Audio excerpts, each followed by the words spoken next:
Hey y'all, today we're going to talk about an anime I've loved this season, Secrets of the Silent Witch, the original novel being written by Matsuri Isoda, adapted by Studio Gokumi, who I hadn't heard of nor watched anything from before now, so that's always interesting, first time watching an anime from a studio. It is on Crunchyroll, and man, is this a fun one. It's a world of mages and stuff, nothing you haven't seen before, and there's 7 goated legendary witches. Our main character is one of them, because she is the only one who can cast spells without chanting, which is literally only because she is so shy that she willed and bent the magic to accommodate her shyness. You're not supposed to be able to cast spells without saying anything in this universe, but she did it, purely for that. That is amazing.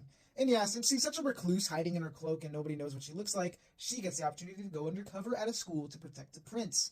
There's their synopsis. I ain't spoiling shit. Now, I feel shy protagonist series can be pretty hit or miss, but when they're done well, they are pretty exceptional. Bocchi the Rock being the easiest recent example where the shyness is not only used for a repeated gag, but actually has thoughtful intent behind the writing that elevates it beyond just that of a series trope. I feel this follows a similar pattern, because while she at first glance is like any other shy main character, she has a lot more than meets the eye. A huge part of that being trauma that I won't get into, like a lot of it. And on the other side is the fact that she is super powerful. Hey, I know people are tired of the overpowered MC trope, or at least pretend to be, because why else would we get 100 of them a year? But at least she's not just another MC that looks like all the other MCs with the same personality. She doesn't have the black hair and bland dude look that every isekai protagonist or overpowered protagonist has.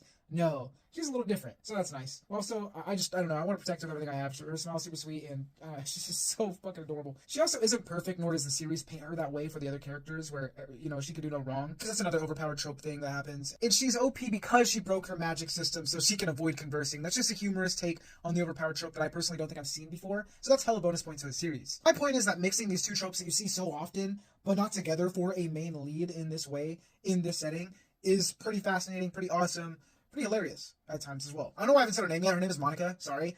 Monica is one of my favorite MCs to follow and grow alongside right now. I just love the week-to-week progression. I literally look forward to it so hard. And the series, much like its main lead, has great timing, both comedic and serious, because of all the things that I've mentioned. Warning or not warning, depending on what kind of viewer you are, there is a slight pretty boy otome flair to the series. Kind of my least part of the show, don't get me wrong, I don't mind a good otome every now and then, but I just don't care for it here. It could get better as the series goes on. I mean, we've barely met the main guys that are in the series. But this is the part of the show that has my least interest right now. But luckily, it's more focused on her and her bonds and recapturing that chance to socialize that she never gave herself. And even though the battles aren't the forefront, it is fascinating watching them because it's a good break from the rest of the series pacing-wise. Once again, wonderful balance. I'm definitely reading the novels after the season ends. Hell, I might fucking start them today. I don't know. It also has a manga adaptation if that's more your speed, but I prefer original versions of stories.